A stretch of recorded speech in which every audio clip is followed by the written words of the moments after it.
Hello.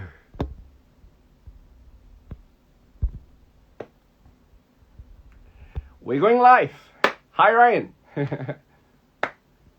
on. Ryan, do you know something? I couldn't find the live button just now. I thought I'm screwed. Hi, Regina.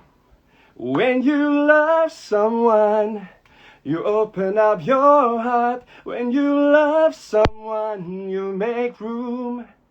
When you love someone and you're not afraid to lose them, you gotta better love someone like I do. You probably never loved someone like I do. Terimalah lagu ini dari orang biasa, tapi cintaku padamu luar biasa. Aku tak punya bunga, aku tak punya harta, yang ku punya hanyalah hati setia tulus padamu. Welcome, guys. Today it's about love. Do I have any one of you here who understands Mandarin? If you guys do understand Mandarin, could you raise your hands or let me know in the comment section? So we're saying English, we're saying Bahasa Indonesian, we're lacking a Chinese one. Good morning, good afternoon, good evening. And awesome. We're going to be starting soon. I'm waiting for my guests to come in. So this song is for all my folks. So I've sang English, for those of you who understand English. I've sang Indonesian, for those of you who are Indonesian. This is for all my Malaysian followers, because I know you guys like Mandarin, and of course, our Chinese friends.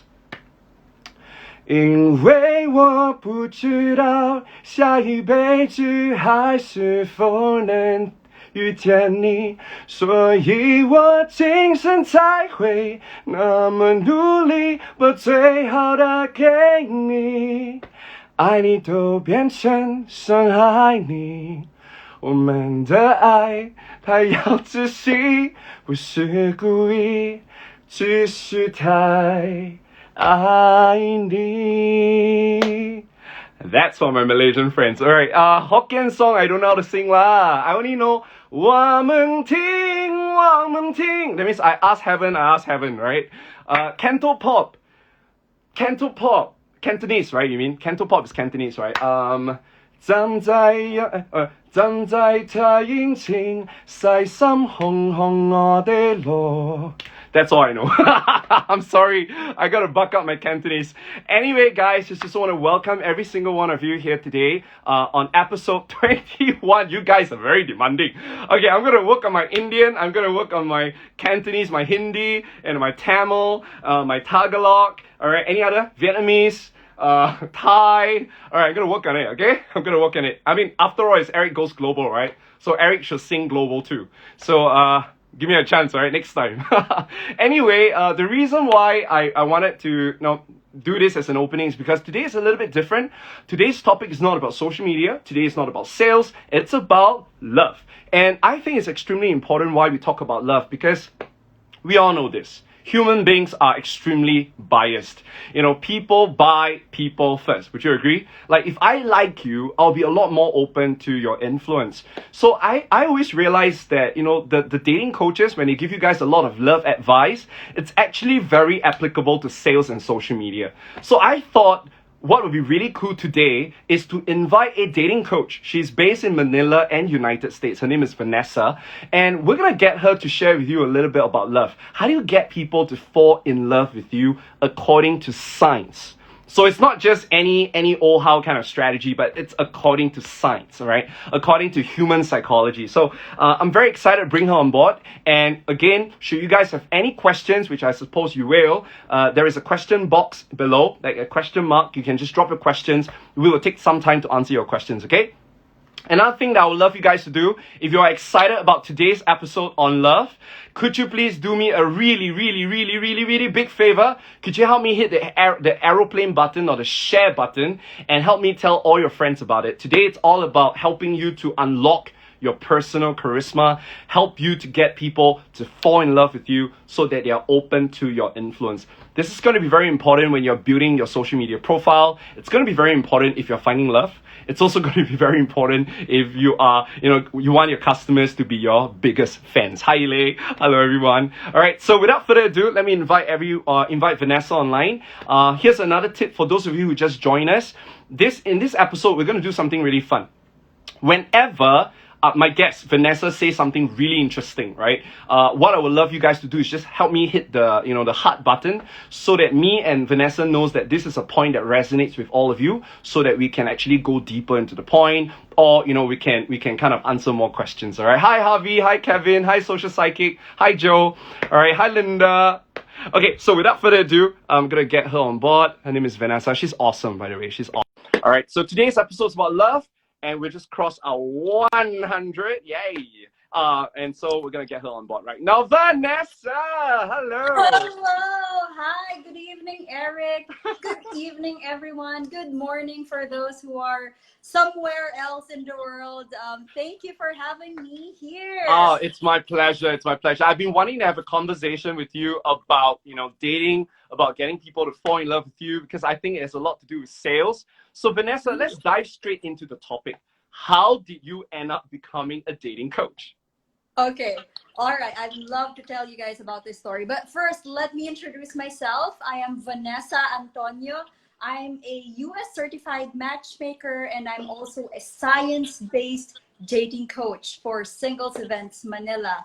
Now, the way I started being a dating coach is because, just like some of you guys who are watching right now, I was single for a really long time. And even if it was just like, I think 24 years, I feel like it was forever, Eric.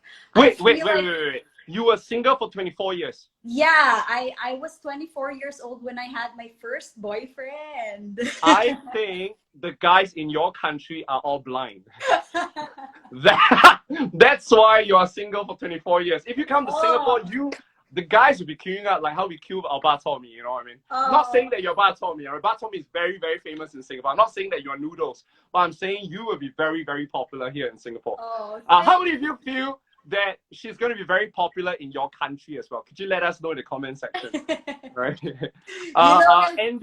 Andy says, I have never been single for more than 5 minutes. 5 minutes. What? Wow. Wow. All right. So anyway, for 24 years you've been single. Then what happened? Yeah, and I thought if I'm just gonna wait for my Prince Charming, like he might not just arrive like anytime soon. Because like when I was 18 years old, I feel like I'm ready to meet my Prince Charming. But then when I hit 24, I realized that maybe, just maybe, there are things that I'm doing wrong. So that's when I actually started seeking. And I studied diplomacy, psychology, and of course I have a master's in sociology. So I'm a big believer of science. So what I did is, if we study like medicine for like 8 to 10 years to become a doctor, why don't we study love if we want to be good at love or dating? Yep. And so that's when my pursuit for love started. I started reading psychology books.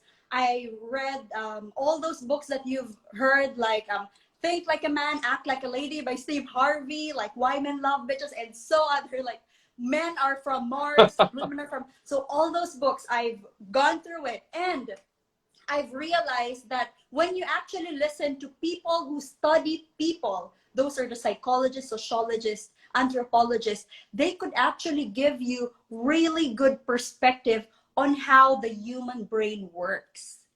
And if I want to be successful in my dating life, I would have to study the man's brain, the female's brain. And so I got really inspired. And when I started practicing the things that I've studied, that's when I felt that I become more confident. I've started like having suitors. I've started having options. because before I didn't just want to go with whoever who's there, you know. Women, all of us, especially those you guys who are watching, if you are single, I do believe that you have the freedom to choose. Yep. So marriage is one of the most important decisions that we're going to do in our life. And so if we are studying other things, why don't we study love so that we will be able to end up with a perfect match? I love that. I love that. And did you find yourself a perfect match? I did find myself a perfect match. I found my first boyfriend. We dated for 5 years and got married. We eloped to Niagara Falls in United States. Oh my God, that's like a perfect story, a perfect love story. Now, we want what you have, okay? We want what you have. We're not going to let you go until we have what you have. So, Okay. a bit of context. So, now you guys know Vanessa's story. You know her background. You know her success story. And I just want to ask all of you watching us, the 100+ of you watching us, how many of you here are single? Yeah. Let us know in the comment section.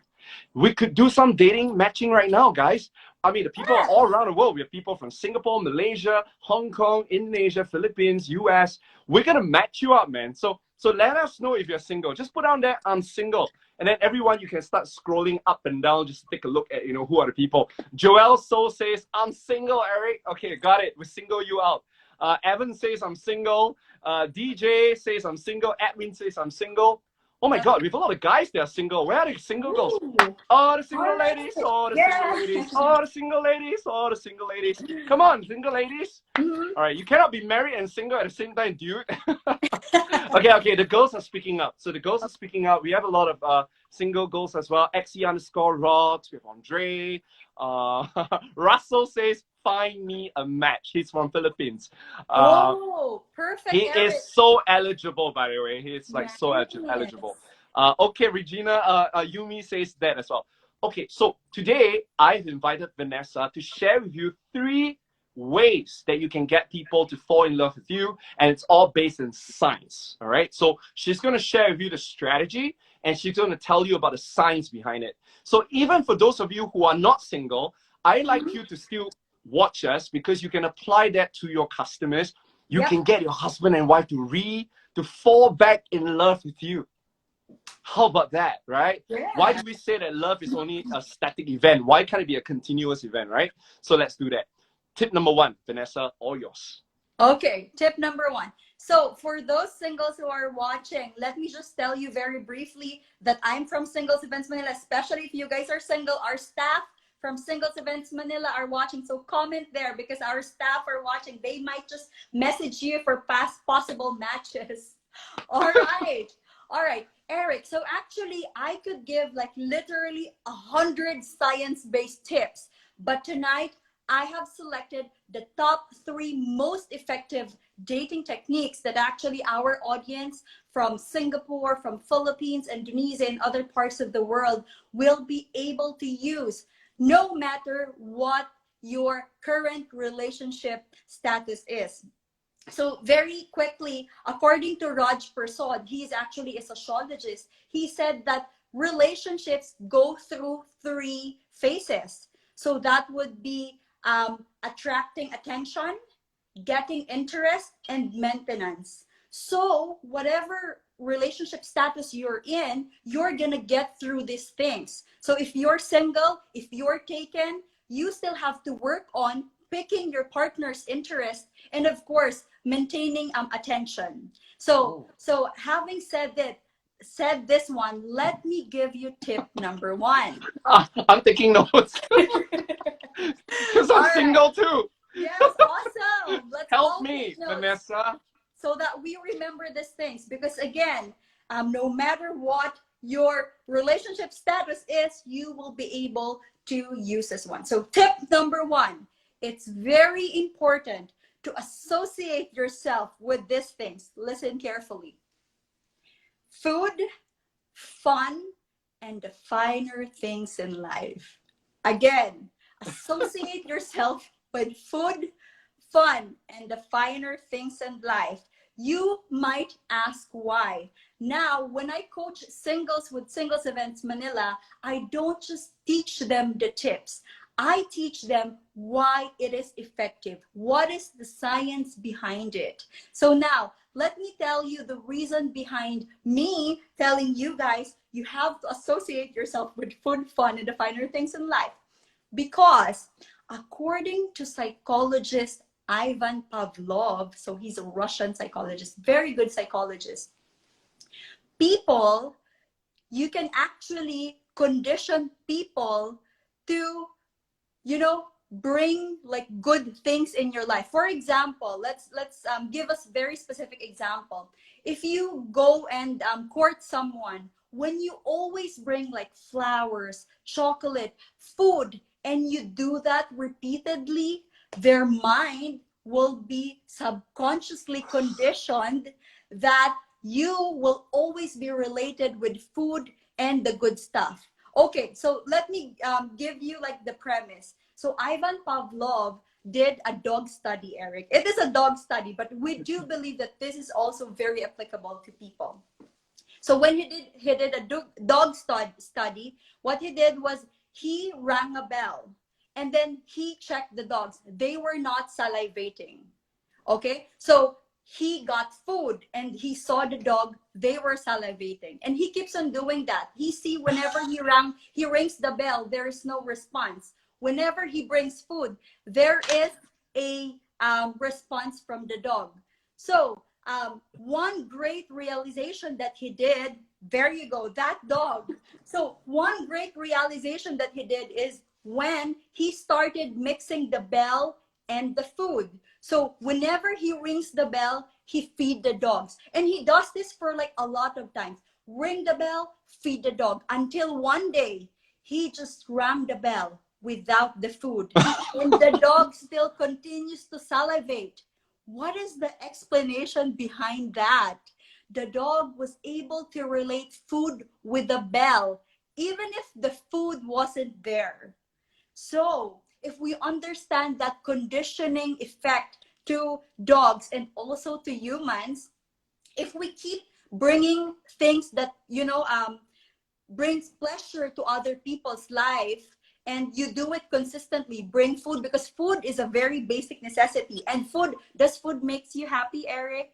Absolutely. Okay. All right. So if I want to get your attention and I want you to like me, what I'm going to do is every time you see me, I'll make sure that I'm going to hand you something. It could be candy, it could be food, and I'm going to do it consistently until one day you see me without anything, but you're still going to feel excited because your brain has been conditioned to be excited when you see me. It's not even going to realize that it's because of food. So that's what you call, it's an example of a psychological classical conditioning. So again, singles or those who are watching, you can actually condition your crush and the person you like to, be excited about you by just framing their brain. So when you see them, make sure that you hand them something. Or I said fun and finer things in life.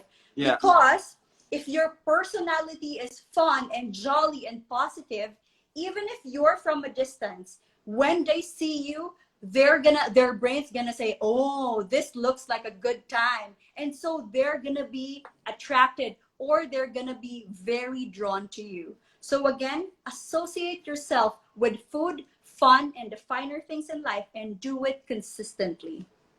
I love it. And guys, if your date happens to be on a diet, it's okay. You can still create fun experiences for them. You don't have to take them for the final things in life, because final things in life cost money, right? Yeah. And when I say, just to contextualize, finer things in life, it could be beauty. So for men, they could bring food. For women, they just have to make sure that whenever their crush or someone they like sees them, they're, composed, they look neat. And so those are like examples of beauty. So they want you to be associated with beauty. So so every time they see you, they get excited and they expect, oh, I'm going to see pleasant things because I'm going to see Eric. I'm going to see Rattan. It's an expectant. I'm just tying back to sales, and I think it's the same thing as well. That means whenever we reach out to our customers, we want to always create a positive experience. So Yes. every time we reach out to customer, create positive experience. It could be sharing information. It could be sending them food. It could be sending them funny videos or creating positive experience with them. So we're conditioning them to associate us with positive emotion. Is that what you're saying as well? Yes, yes. I So love it. if you remember, like for example, I mentioned like Apple. So what are the things that comes into your mind? You know, it's about technology, it's about advanced, it's pretty, the aesthetics is good. So all those words that are associated with Apple, it's because they have successfully did like a good branding. They were able to condition you to think of those words Wow, I whenever you love it. hear of their brand. I thank you so much. This is so practical. And someone has a question to ask you. So guys, if you have any questions, or girls, if you have any questions, drop them in the Q&A box, all right? But if I happen to see it, then I'll call it out. So I think this lady says, what do you buy for a girl that, oh no, what do you bring or buy for a guy that you like? So it's Oh. by Dojax who asked the question. What do you bring or what do you buy for a guy that you like? Okay, so this tip is actually very, very useful for men, but for women, always remember that it's not too difficult, or it's not gonna be desperate to bring like once in a while like food. It's like the most basic. I mean, you are not bringing them, sending them flowers and chocolates. I don't actually recommend women doing that at the early stage of the relationship. But even like as simple as handing that person his favorite candy every time you guys see each other, that's gonna have a recall. So it could be candy, it could be like anything, or it could be as simple as just making sure that you look presentable whenever you see him. I love that. Positive experience. I love it. Okay, what's tip number 2? Tip number 2.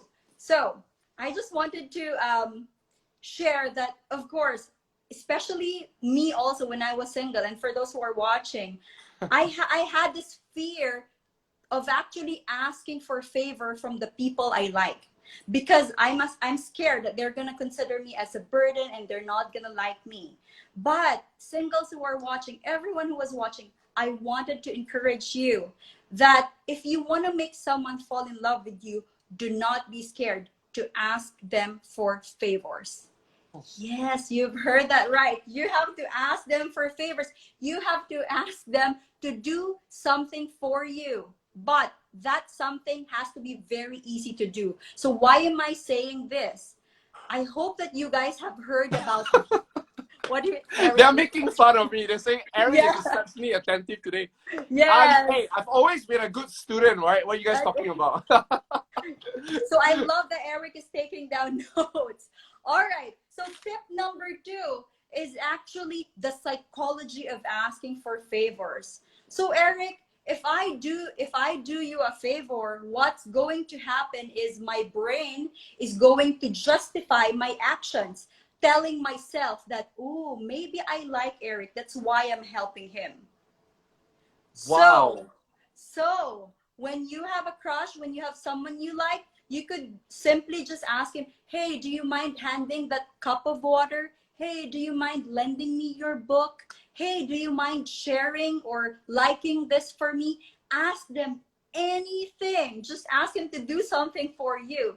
Because again, the Benjamin Franklin effect states that when they do something for you, no matter how small it is, their brain will justify their action. And as a result, they will subconsciously like you more. I love that. Hey, John, baby, would you want to do a favor for me, John? John says, Eric, when you get married, remember to invite me, yeah? Oh, this is so cool. This is so cool because you see, I mean, even in sales, right? We are often asking, we are always doing favors, for our customers, right? Because we think it's customer service, but you're reversing the table. You are asking us to ask our customers to do us a favor, and psychologically, when they do it, they're actually telling themselves, you must have been a great person. That's why I'm doing that, because they're trying to rationalize the action, right? Yes, they're gonna Oh my they're God. gonna rationalize the action so it does not cause cognitive dissonance or painful experience in the brain. Beautiful. Okay, those of you in sales, I hope that would change your mind and give you confidence to ask for referrals to ask for testimonials, because they are now doing you a favor. And when they do it, you essentially lock them into a long-term relationship. Right. I love that. Fantastic. Right. And just Eric, just human nature. Imagine if it's like me and you have invested effort or time with me compared to another person whom you did not do a favor, whom you did not spend any time. The tendency is you'd be likely to care for me because you've spent your time with me, compare with other people that you did not spend any amount of effort with. I love it. I love it. You know what? I actually learned something from my friend, because during dating, I tend to always be the most proactive one. But my friend said that you cannot always be the one to organize the date. So you take turns. So like I organize one, and then I'll tell you, well, if you guys want, if you want to meet again, how about you organize it, your turn. So by doing that, you're also allowing the person to put in effort and to invest in this relationship. Yes. It makes sense.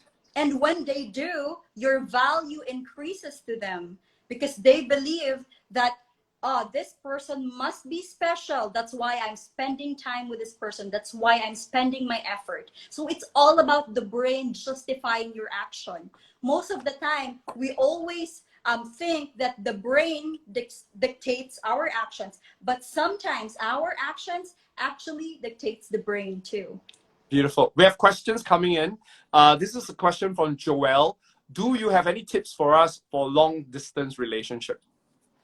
Oh, yes, yes, yes. So there are a lot of interesting studies that are being done with for people who are in romantic relationship, long distance. So one very effective tip that I'd like to share with you so that you and your partner will not split, make a time, very specific time where you guys will reunite, because those couples who are in long distance relationship that usually splits, they are the ones that do not have any concrete plans of meeting. So you have to create concrete plans. Don't say like next year. You have to say like what month next year, what day, where are we gonna meet, what are we gonna do. So be very specific, because when people have something to look forward to, they hold on to that. Oh, and more so for long distance relationship, right? Because we cannot do impromptu meetings. Yeah, actually that tip is actually for people who are in long distance relationship. Like it doesn't matter like 5 months, 6 months, 1 year that you guys are apart, as long as you have plans of reuniting in person. Beautiful. Because now we have a whole bunch of questions here. I'm trying to filter those questions. Let me ask this question. So this question, it's about, how do I know if someone is in love with me? Oh. How do I know if someone's interested in me? And okay. Sometimes I tell you something, like, maybe it's an Asian thing. Like, even when we like someone, we because maybe we don't want to get rejected by the person, so we're a little bit very subtle. And then the person thought that maybe you don't like me, and therefore then the relationship got broken. So how do we pick up signals so that we know that the opposite, the person, our partner actually likes us? Okay, so what's beautiful about science is actually it's true whether you like it or not. So this is my advice for those singles or people who wants to know if the people who are courting them really likes them. Look at the number of investment. And when I say investment, look at the time, the attention, and even the money. Because wherever the happiness lies, that's where the money goes. So again, look at their investments, their time, their effort, and their money. So when they're spending so much time with you, that's like a clear signal. The person is very interested with you. If they're spending like effort with you, like doing favors for you, making sure that you're okay, checking on you and stuff, they are likely very interested, or they really like you. And of course, money, when they take you on dates, sometimes send you gifts once in a while, they are interested. So it's very important to do not just take tips individually. It has to be encompassing. So the attention, the effort, and the money, all of them should be there. So a follow-up question, like let's say you go on a date, right? And obviously you enjoy the person's company. How do you create a second date? Like, do you wait for the person to initiate, especially for guys? Like, if I'm dating a girl, like is it always the guy has to be the one initiate, or it's okay to wait for the other person to initiate? What's your thoughts? All right. So let me give you like a very brief background, Eric. There was this study done in MIT University in their behavioral science department. So what they did was the psychologist was trying to predict if daters will go on a second date. So what they did is they did not see the faces of the daters. They did not listen to the words that the daters were saying. They were just listening to the pitch of the conversations. Wow. Listening to the pitch of the conversations of the daters. And what's surprising here is those psychologists from MIT University, they were able to predict if there will be second date with like 98% accuracy. What? 98% accuracy. So for example, you and me goes on a date, we talk, we spend the first date together. They're gonna listen to the pitches of our voices, not our words, not even look at us. But they will be able to tell if we're gonna go on a second date or not. And how did they do that? Oh, yeah. They just listen to the tonality of our voices. So basically the findings of this MIT study states that if we laugh a lot during the first date, the likelihood of us having a second date is very high. Tell jokes, guys. Tell jokes. Tell jokes. Have fun. Have fun. It goes back to tip number 1. Associate yourself with fun things in life as well. Because psychologists were saying, if you and I are having fun during the first date, there will be a second date. Because shared humor is actually a very good indicator of attraction and interest. Now you've asked me, Eric, how do guys secure, or the women secure like a second date?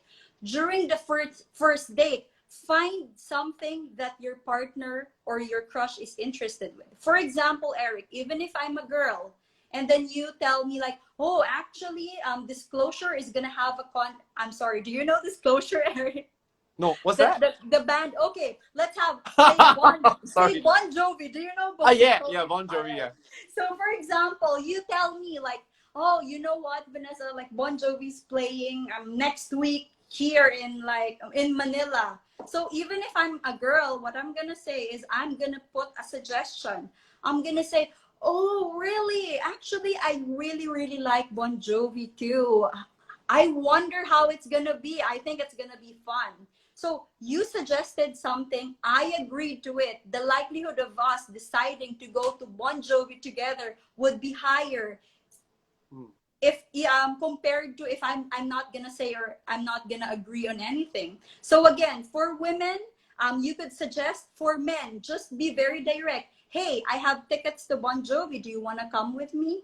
So if you have this kind of approach, you're giving the women no choice but to go with you, because first, you already know that she likes Bon Jovi. Second, you'd be able to tell if she's also interested, because you said, would you like to go with me? Got it. So it's a lot about paying attention to what they enjoy and then planting seeds in that conversation to create a second appointment. Find an opportunity to use that. It's the same thing in sales. I always tell my mentees, like whenever you're on your first appointment with your customers, don't already create a second appointment. Plant seeds for second appointment. And the way to plant seeds is either to find out what's their passion so that you can do something fun together, or find out what are the challenges that they face so that you can help them solve those challenges in a second or third meeting. So I guess it applies in dating as well. Yes, very much. Wow, that's amazing. We have a lot of questions coming. Oh my God, it's fast and furious. Okay, we're going to do our best to answer all your questions, all right? So we have a question by Benjamin. He says, Vanessa, please help me. What can a shy guy, it's a water guy. All right, what can a shy guy do when he likes someone but he doesn't know how to talk to her? Oh. Okay. We need people like Vanessa to help us to be the matchmaker. Yes, actually, like for shy guys, you have like the world ahead of you. Imagine if you'd be, because I do believe that confidence comes from doing, not from the outcome. Again, confidence comes from the action, not from the outcome. So even if you're a shy guy, when you start researching, when you start, like, for example, reaching out, like, for example, with Singles Events Manila, from Eric, just asking, seeking for help, like, hey, how can I do this? How can I do that? It will actually make your brain feel as if, hey, I'm equipped for this. So again, confidence comes from the thought that you're doing something. It doesn't matter whether you're gonna be very good at it, but the thought that you're actually seeking for a solution to be better, it's gonna give you confidence, and it's gonna take you to like a place wherein you've never been before. So if you're the type who never asks someone on a date, when you start learning science-based tips on how to ask a person on a date, what's going to happen is that you're going to have the courage to actually ask the girl out and say, hey, it doesn't matter even if the girl says no. What's important is I've tried and I've conquered my fear of asking her on a date. Changing your measurement of success. I see. So I cannot measure my success by whether she say yes, but I measure my success by I did it. I actually You've went and conquered. asked. Yes, you've Ben, conquered and with yourself. social media, it's so easy to ask, Benjamin. So maybe, I mean, from guy to guy, right? My suggestion is don't go straight to the price. Go make some mistakes with everybody else first. Like, you know, practice on other people. I always believe that the one that sweats the most in practice bleeds the least in battle. The one that sweats the most in practice bleeds the least in battle. So before you go for queen bee, go after the worker bees first, all right? Whatever that worker bees are. All right, okay. You don't have to take my advice. I'm single. What do I know, right? So anyway, I'm just giving you my point of view. We have another question from Elise. Elise asked you this question: how do you date someone in time of COVID? Wow, it's a good question. Wow, yeah, it's really good question. It's very timely. So during COVID, we have actually realized that virtual dates aren't that bad. And not Oh, only that it's not so bad, it's actually very cost saving, time saving, and it's not putting too much pressure, because if you go on a date, you'll have to, brace the traffic, fix yourself and stuff, spend money on restaurants. But now you could actually get to know someone virtually. That means virtual, like video call, because it's different when you see each other face to face.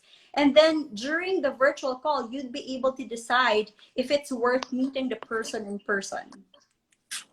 I love that. And you know something? I realized that like when you do virtual dates, there is lesser pressure, lesser distraction. You actually spend more time having conversations. Yes. And what's beautiful, Eric, is scientists have found out that this quarantine, going on virtual dates, actually delays the hookup stage. So you are forced to get to know each other on an emotional level, which is very healthy. I see. I love that. And by the way, side note, there go Google. There are 37 questions that help build intimacy. So just search 37 intimacy. So go memorize maybe 3 to 5 questions and then use that on your date. And if you do get yourself a girlfriend or boyfriend, hey, you gotta thank both of us, yeah? Send us a gift. All right. Okay. We have a few more questions. I think I wrote it down here. How do you, okay, so we got that. Oh, how do you get a stranger to fall in love with you? This is by Fanny. Oh, I love that. How do you get a stranger to fall in love with you? Now, I'm gonna go back to tip number 2. Eric, remember the Benjamin Franklin effect? Ask Let's them to do you a favor.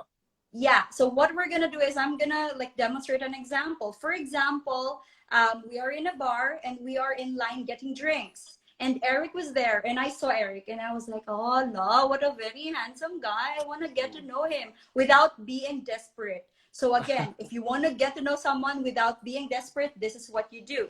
What I'm gonna do is like this: I'm wearing my jacket, we are in line, you're ahead of me. I'm gonna say, hi, excuse me, do you mind holding my line? I just have to go to the restroom, I really have to pee. So I ask you a favor, can you hold my line? And you say, yeah. Oh, okay, very easy. Okay, you go hold my line, I go to the restroom, and then I go back. And I was like, oh, thank you so much for holding my line, I'm Vanessa, by the way. Oh my So God. I introduced myself to you without being desperate, because your mind will justify, oh, she's introducing herself to me because I did her a favor. She is introducing herself to me because I did her a favor. You did me a favor by holding my line, and in return, I introduced myself. So it's very, very subtle. So always remember Benjamin Franklin effect, the psychology of asking for favors. I'm putting Vanessa on my shortcut key in my handphone whenever I'm stuck. Vanessa, help! Give me a script, give me a line. All right, people love it. You can see all the hearts when you mentioned that. Joyce love it. Jamie, tactics. All right, now here's a question. Okay, now we were kind of overrunning. Let's take another maybe 2 to 3 more minutes. So if you guys really, really, really have a very important question, please make sure you catch our attention. Yeah. This one, how do you find the one? Oh my God, that was a good one. Grow_together asked you this question. How do you find the one? Is there such a thing as the one?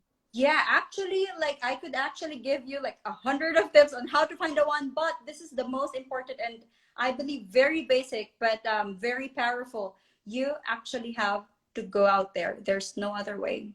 You have to go out there, meet people. I believe that dating is a numbers game. The more you meet people, the more you'd be able to know like what are your standards, what are the things that you could tolerate, what are the things that you really want in a partner. So go out and meet people. Join organizations such as what Eric, I think Eric, you're part of like Junior Chamber International, right?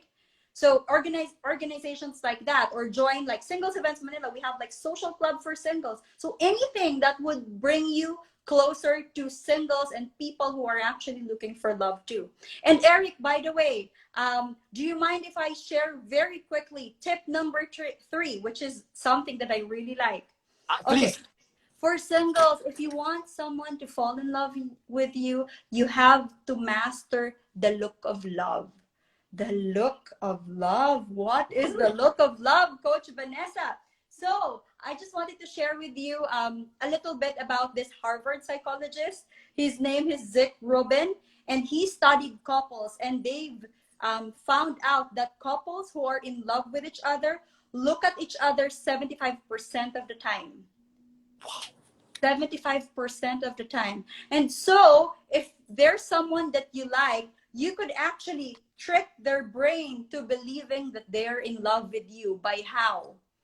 By looking at their eyes for a little, lengthened time. And there's actually this very cute technique that I've learned from Lil Londes. Lil Londes is the author of How to Make Anyone Fall in Love with You. Cool. And she taught this toffee eyes. Toffee eyes. So look at Eric. TOFFEE, toffee. Yes, like toffee, like the candy that is sticky. So why did she say toffee eyes? Because this is toffee eyes goes like this. For example, I'm speaking with you, Eric, and then somebody calls me, like somebody, like my friend or my mom talks to me. What I'm gonna do is like this, like, okay, mom, yeah, I'll be there in a bit. Yeah. What? Me, mom. Okay. I'm gonna practice it on the waiter. Like, imagine you're on a date, and then the waiter call you. You're like, yeah. Yeah, like it's gonna be so awkward. But I'll for example, the waiter comes. Toffee ice. You're gonna say like, yeah, I'd love to have cake and like a little bit of. So it's just making your partner feel that you can't take your eyes off of them. So that's if you like a song title, right? I can't take my eyes off you. Can't take my eyes off you. You could actually use that as a dating tip. So why is that very effective? Because what are the likelihood that somebody looks at their eyes like so deeply and so intently? Only couples do that. And so if you like someone, make them feel, give them a preview of how it's gonna feel if you guys are gonna be a couple. And I got a question. Okay. Vanessa, coach, like, I'm gonna speak up for some of us, right? Okay. What if we are shy? It's like, I mean, even in normal situation, we sometimes feel shy about giving people eye contact. And then now, if I'm on a date, like if I keep like staring, then wouldn't that person feel awkward, or I would feel awkward as well? Like, how do I reduce the awkwardness in my head? All right. So I love that you asked that, because I used to be that person. Like I always like feel awkward and I'm shy. I'm so shy to look at the person's eye. So there's this trick. If you want to look at the person's eye without feeling shy, you actually try to gamify it. Look at the person's pupil. look at the person's pupil. So when you look at the person's eye, you have to think as if you're playing a game. I have to look at and locate his pupil. The pupil is this small circle in your eyes, no? So basically, if you do that, you're not gonna be preoccupied like, oh, I'm so shy, I'm looking at his, I'm looking at his eyes. No, what you're gonna do is, oh my gosh, this is a game, I have to look at it. So when you do that, your partner will actually not realize that you're gamifying it. I'm doing that right now with you. I'm like trying to look at your pupil. I'm trying to guess what's the color of your iris. Exactly. And that forces me to look at your eyes a bit longer. That's not too long that your husband will fly to Singapore to slaughter me, but long enough to create a connection. The rule is just 2 to 3 seconds and then delay. So again, 2 to 3 seconds, and then like, okay, yeah, I'm gonna get like a glass of water, and so 2 to 3 seconds and delay. Okay, shift your body, but your eyes stay. That's actually science of one of the science of flirting. We actually teach that too. This is so cool. This is so cool. Now, that's all the time we have, my friends. Okay. If you guys have enjoyed yourself, like, hey, you know, we had a lot of fun today, right? There's some attraction, right? With all the 100+ of you today. Yeah, what's left, as Joyce mentioned, it's all about practice. You know, and Joelle says, actually focusing on the lady's eye could cause me to not focus on what she said. And it's okay if like you get lost and the girl's like, you're not listening to me. Then you apologize. I'm sorry, I just got mesmerized by your eyes. Yes, be very honest. Right? Yeah, be honest. Yeah. Great technique, Eric. Yes. No, I'm just looking for the best. Yeah, Aiden was like, wait, what? It's 45 minutes. I know, when we talk about love, time passes very fast. All right. Now, so thank you so much. You know, people are asking about how to get in touch with you. So, first thing first, if you guys look at the top left-hand corner, you would see her. And please go at her. Please go DM her and let her know that you really benefited from today. What will also be really, really helpful for us is if you could share your best takeaway and tag us on your Instagram story so we can go check you out, okay? We can go do that. How else can we learn from you, Vanessa? Tell us. So I love that you encourage them to share their takeaway. So please make sure to tag Singles Events Manila. I am also on Instagram. My Instagram handle is Dating Analyst, and Singles Events Manila. So guys, now that you have learned just 3 of the tips that we teach on how to make people fall in love with you, Singles Events Manila actually coach hundreds of singles in the Philippines, even in the US, to actually how to get attention, maintain that interest, and of course, be very good in dating. And we're not only going to teach you that, we're going to tell you why it's effective, because we teach science-based. So thank you so much again. I'm Vanessa Antonio from Singles Events Manila. It has been a pleasure to be invited by Eric and to be joining you guys from Indonesia, from Philippines, from Singapore. Thank you so much for tuning in with us. I love that. I love that. So do stay tuned with us. IG Live Meet the Experts restarting every Wednesday, 9 p.m. Singapore time. You're going to meet guests from all around the world talking about different types of topics. That will be, I promise you, will be very fun. Okay. So thank you guys. We'll see you soon. And Vanessa, we have to do a part 2 soon. Yeah. Yes, all right. Take care, everyone. Yes. We love all you. For love. Bye, Eric. Bye, everyone. Bye. See you. See you. Oh my gosh, she's so awesome. All right, guys, go say hi, go thank her. All right. So that's all the time we have, guys. I wish you success in your dating life. I wish you success in your sales. I'll see you guys really soon. We are taking notes right now, so later on, look out for my link in the bio. In the link in the bio says Telegram. This is where I'm going to be uploading my notes. Okay. See you guys soon. Bye bye. Love you guys.